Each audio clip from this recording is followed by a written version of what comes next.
Bonjour et bienvenue à cette capsule de Recherchons les kin où l'on rencontre, dans le cadre du cours Plan de perfectionnement en sciences de la santé, des chercheurs et chercheuses diplômés en sciences de l'activité physique afin d'explorer les différentes avenues de carrière post-académiques possibles.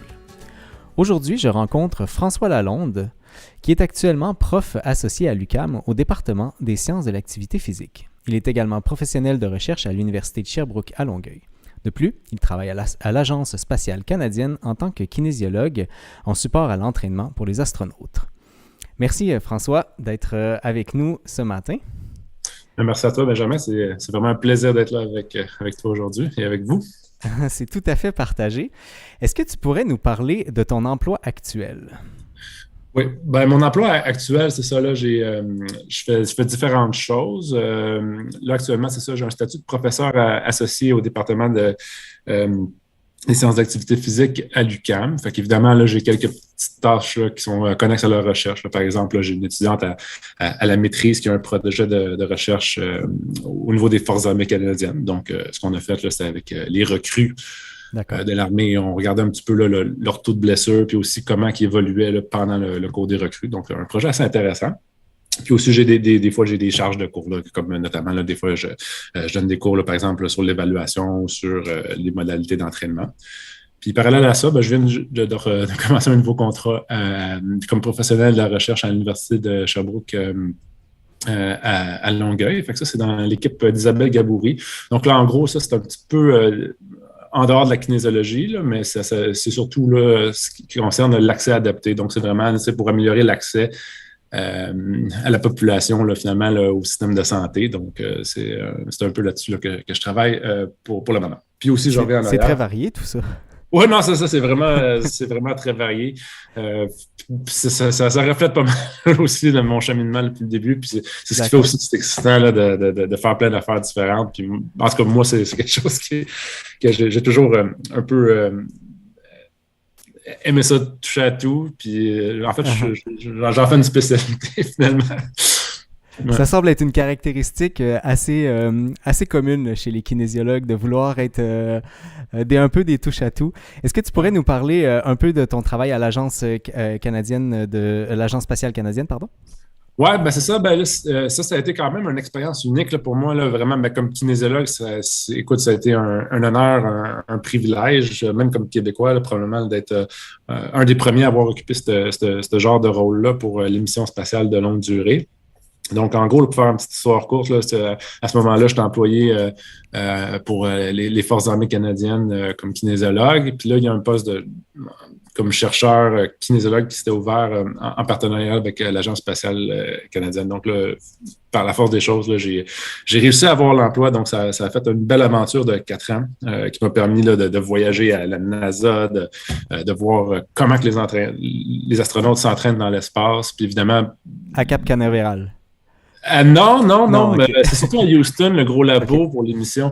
Fait que, ouais, c'est ça. Fait que j'ai eu la chance d'aller à Houston dans les labos de physiologie de l'exercice là-bas. C'était fascinant parce que c'est là-bas qu'ils ont comme si on veut, les répliques des appareils d'entraînement qui se retrouvent sur la Station spatiale internationale. Puis ça, évidemment, ben, c'était des outils que David là, aurait utilisés durant sa mission. Donc, évidemment, ça a été un gros de mes mandats là, de m'occuper de l'aspect là, justement activité physique, entraînement pour la mission de David Saint-Jacques, le dernier astronaute qui est allé sur la Station spatiale internationale. Donc, il y avait beaucoup de travail en préparatif pendant la mission. Puis évidemment, là, au retour, là, fait que ça a été vraiment une expérience fabuleuse, mémorable. C'est peut-être une question naïve, là, mais est-ce que les entraînements se font dans l'eau lorsqu'ils se font sur Terre? Non. Le plus possible, vraiment, avec la gravité. On essaie vraiment de l'utiliser. Mais ça, quand on dit entraînement, là, on parle là, vraiment là, de préparation physique. Là, mais oui, au-delà de ça, il y a comme une espèce de laboratoire dans l'eau, que là, effectivement, ils ont des entraînements spécifiques, plus dans leur si on veut, leur saut spatial qui vont. Puis ça simule qu'est-ce qu'ils vont faire, là, par exemple, dans des sorties, quand ils vont sortir de la station spatiale. Donc, ce qu'on appelle dans le jargon là, des EVA, donc des Extravehicular Activity. Donc, Voilà, fait que ça, il se prépare effectivement dans une piscine. Mais pour qu'est-ce qui est de l'entraînement physique, ça va demeurer là, avec des modalités classiques. D'accord. Je suis curieux, qu'est-ce qui t'a amené à vouloir travailler à cet endroit-là? Comment t'as su que ça existait? Eh, mon Dieu, ça a vraiment été un hasard. Écoute, vraiment, la vie, des fois, tu sais pas où qu'elle t'emmène. Tu sais, si on m'avait dit que j'allais faire ça dans ma vie, je l'aurais jamais cru, surtout pas quand j'étais au bac en kin. Puis, ben, tu sais, même à l'époque, je veux dire, c'était même pas une option. Jamais on a entendu parler qu'on pouvait être kinésiologue pour une mission spatiale. Donc, c'était assez inusité.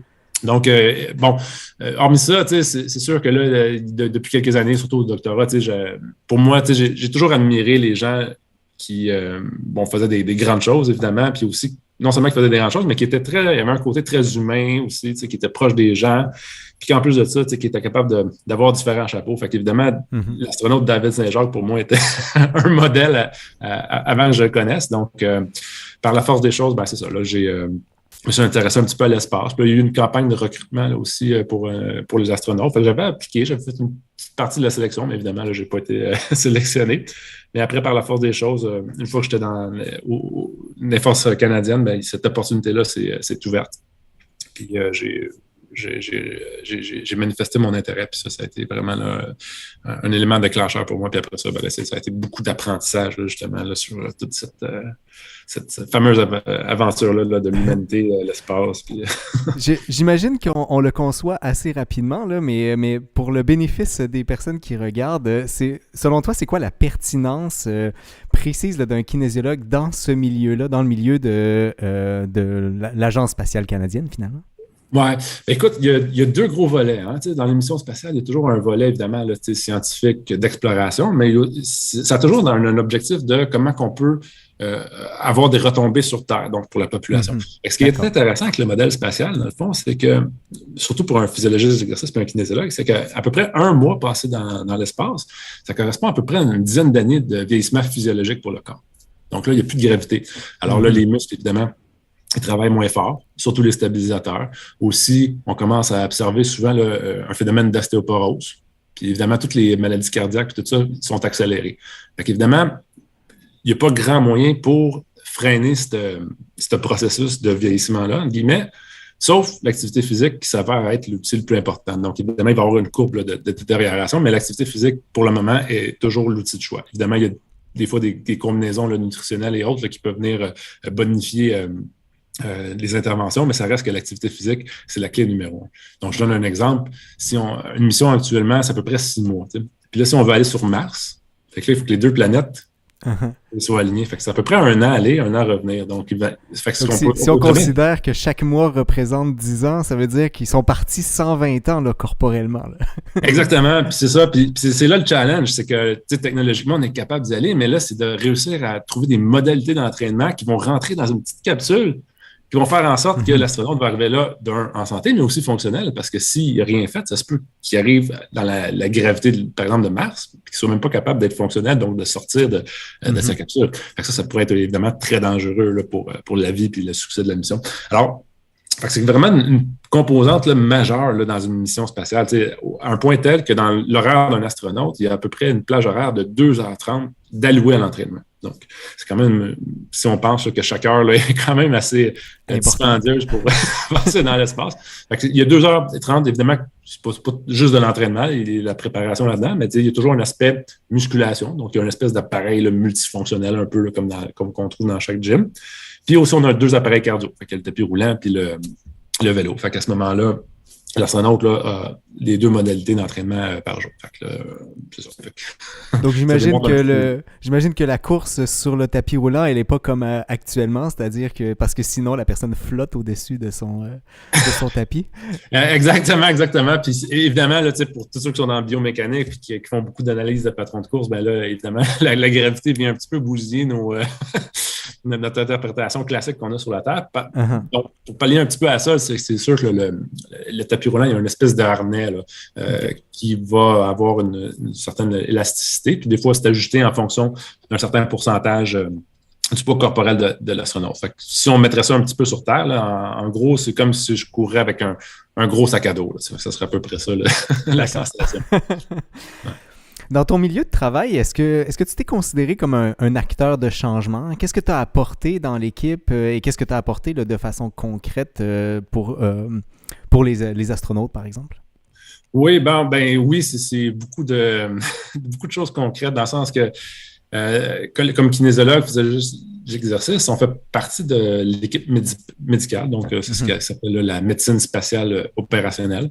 Fait que ça, c'est quand même une petite équipe. Donc, il y a des médecins, il y a des intervenants un petit peu psychosociaux, puis il y a nous autres en activité physique. Fait que, il n'y a pas tant d'autres professionnels que ça. C'est sûr que du côté de la NASA, ils ont un petit peu plus de staff, là, mais nous, c'est ce qu'on avait là, du moins là, de base. Donc, c'est sûr que moi, un de mes gros rôles là-dedans, ça a été beaucoup d'apporter là, les nouvelles modalités, surtout là, de prescription d'entraînement avec, avec les cinétiques de consommation d'oxygène, comme les seuils ventilatoires, comment l'appliquer finalement dans un domaine spatial, puis aussi tout l'aspect là, de l'évaluation fonctionnelle qui a été mis de l'avant. Donc vraiment, c'est toutes des petites pièces là, innovantes qui ont été ajoutées à cette... au contexte spatial. Parce que ce qu'il faut comprendre, c'est que même si ça semble être quelque chose qui est vraiment avancé technologiquement, mais la réalité au niveau de l'entraînement de la kinésiologie, sont un petit peu quelques années en arrière, disons. Fait que là, c'est juste de ramener peut-être un petit peu d'actualité là, certains concepts. Fait que ça, je pense que ça a été un gros changement. Fait qu'évidemment, mon background en sciences a beaucoup aidé là, à mettre certaines idées de l'avant. Ouais. Ben, tu nous parles de ton background en sciences. Est-ce que tu peux justement nous en parler plus? C'était quoi ta formation universitaire? Est-ce que c'était une formation linéaire ou j'ai pu sentir là, que c'était plutôt une formation chaotique si on suit ce que tu disais tout à l'heure? Ah, bon Dieu, oui, c'est chaotique. C'était pas, ça n'a jamais été une ligne droite du cégep jusqu'au doctorat. Là, ça peut être quand même des très beaux profils, mais ça reste que moi, je considère là, que j'essaie que j'ai appris d'autres choses. Fait que non, c'est ça, j'ai fait mon bac en kinésiologie, puis c'est vraiment vers la fin que j'ai eu la piqûre là, de la santé, de l'entraînement, même de la recherche. Une fois que j'avais mon bac terminé, ben là, je n'étais pas encore prête à nécessairement me lancer tout de suite en recherche. Fait que là, j'avais fait mon diplôme en ostéopathie, donc j'avais commencé mes études d'ostéopathe. Le côté de réadaptation concret avec les gens m'appelait beaucoup. Puis durant mes études d'ostéopathie, ben là, c'est là que j'ai commencé ma maîtrise en sciences de l'activité physique avec Daniel Curnier. Puis après ça a tout déboulé, là, un passage accéléré au doctorat. Donc là, j'ai travaillé sur ce qu'on appelait là, le préconditionnement ischémique. Là. Donc, c'est une espèce de modalité là, qu'on des fois mélanger avec ce qu'on appelle le blood flow restriction training. Donc, on fait une espèce d'occlusion, reperfusion. Puis bon, à l'époque, là, il y avait peu d'études qui avaient travaillé là-dessus. Puis évidemment, ça avait suscité l'intérêt sur l'amélioration des performances. Fait que là, j'ai un petit peu vérifié là, sur certains paramètres si c'était le cas. Donc, c'était intéressant parce que, tu vois, ce projet de recherche-là a quand même déboulé aussi à des études postdoctorales. Fait que là, j'ai pu faire mon postdoc là, justement à l'UQAM, puis aussi au CHUM avec le cardiologue François Tournoux. Donc, j'ai pu faire un projet, par exemple, du préconditionnement ischémique, justement, sur une clientèle qui était plus malade, disons. Là. Donc, c'était avec des patients d'insuffisance cardiaque. Puis la même thématique de recherche, on me suit encore aujourd'hui comme prof associé. On a justement, avec l'UQAM, je suis impliqué dans un projet de recherche avec l'Agence spatiale. Donc vraiment, tout ça finit par se rejoindre finalement. C'est là que ça s'est passé, tout ça. Là. Exactement. Fait que là, on étudie justement la modalité du blood flow restriction pour savoir si ça pourrait être utile pour les astronautes, justement. Fait que comme je disais, étant donné qu'on veut bonifier, si on veut, les effets de l'entraînement, mais peut-être que cette modalité-là pourrait apporter son grain de sel. Donc, c'est un peu ça qu'on va vérifier. Tout ça, en fait, ça t'a amené évidemment là, un paquet de connaissances et de compétences. Est-ce qu'il y a des compétences, si on commence là, spécifiquement lors de tes études, mettons en kinésiologie ou en sciences de l'activité physique, que tu réutilises actuellement de façon quotidienne, mettons? Oui, les compétences. Ben écoute, ça peut paraître anodin, là, mais pour moi, toute l'évaluation clinique, la présence avec une personne, que ce soit un athlète de haut niveau, un astronaute ou quelque chose en réadaptation, c'est vraiment un art qui se peaufine puis que je continue à apprendre même aujourd'hui là-dessus. Puis pour moi, c'est vraiment le lien qui se fait avec ton patient. Puis ce qui est le fun aussi, c'est que toujours avec la recherche, mais on se rend compte que finalement, il y a plus d'effets sur certaines affaires, d'autres choses qu'on faisait, c'était un petit peu moins bon. Fait que, c'est toujours en mouvement. Fait que ça, je trouve ça vraiment fascinant. Donc, aussi, cette compétence-là de curiosité scientifique, là, si on veut, là, je pense que ça l'est quand même. En tout cas, quand j'étais à l'Université de Montréal, c'est sûr que ça a été vraiment initié. Donc, pour moi, c'est sûr que ça a été toujours intéressant d'aller creuser ce que se faisait la science. Mais je ne m'arrêtais pas là. Je me disais, OK, mais comment ça s'applique vraiment sur le terrain? Puis, moi, ça a toujours été de faire le pont entre les deux là, qui me passionnait. Ouais. Ben, ça, c'est super intéressant de parler finalement des compétences cliniques, mais peut-être même encore plus des compétences humaines, finalement, là, associées à notre domaine d'études, finalement. Oui, parce que, au bout de la ligne, tu es toujours en contact humain, puis je veux pas, notre but, c'est de rendre les gens mieux, confortables, les rendre heureuses. Fait que, je veux dire, les modalités d'intervention en kinésiologue sont tellement puissantes, sont tellement concrètes, mais des fois, c'est juste qu'on s'en rend pas compte. Je donne une analogie, comme je disais, j'avais fait des études en ostéo. Pour me rendre compte que finalement, en clinique, là, la majorité de mes interventions, c'est du counseling puis de la kinésiologie, parce que je me rends compte que c'est ça qui est le plus efficace souvent avec mes patients. Oui, la thérapie manuelle peut aider dans certains cas, mais ça reste que le gros du travail pour moi à long terme, c'est ça. Puis c'est une prise en charge globale d'une santé. Puis ça, je trouve ça vraiment là, une force là, de la kinésiologie. La complémentarité, finalement. Oui, tout à fait. Ouais. Inversement, est-ce qu'il y a des compétences que tu aurais, qu'en rétrospective, tu te dis, j'aurais aimé avoir acquis ça durant mes années d'études et que j'ai dû rattraper finalement après? Oui. Je dirais toutes les. Là, je reviens toujours à l'évaluation. On avait une bonne emphase sur l'évaluation physiologique, physiologie à l'effort. Mais je trouve que notre connaissance, des fois, de l'évaluation musculo-squelettique est un petit peu limitée, là, surtout d'un point de vue neurologique. D'accord. Puis tu vois, ça, c'est quelque chose que je pense que j'aurais aimé un petit peu explorer là, pendant mes études. Des fois, pas de temps pour le faire moi-même à l'époque, là, mais pour comprendre le jargon des physiothérapeutes, pour faire un meilleur suivi, justement, interprofessionnel. Fait que tu vois, ça, c'est un aspect, là, je pense que je trouve qui m'a manqué dans la formation, mais qu'heureusement, je suis allé rechercher en faisant de l'ostéopathie, là, par exemple. D'accord. En finissant, j'ai peut-être une dernière question un peu loufoque. Est-ce que tu as une anecdote de ton passage à l'EXAP, par exemple? Mon Dieu. Ben, c'est sûr que pendant les années de bac, je pourrais en compter.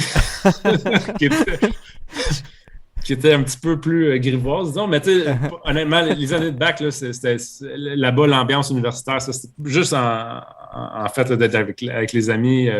Puis tu te rends compte là, que le présentiel, ça joue pas beaucoup.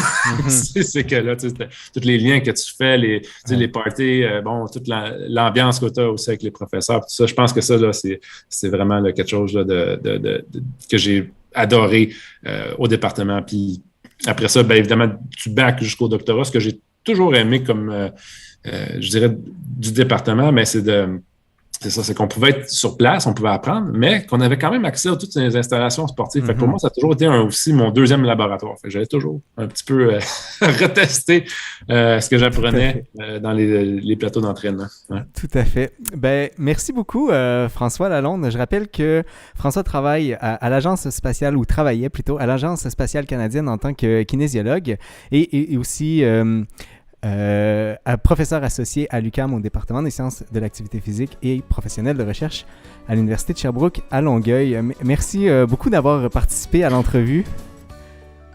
Et pour tout le monde, je vous souhaite une excellente journée. À la prochaine. Merci.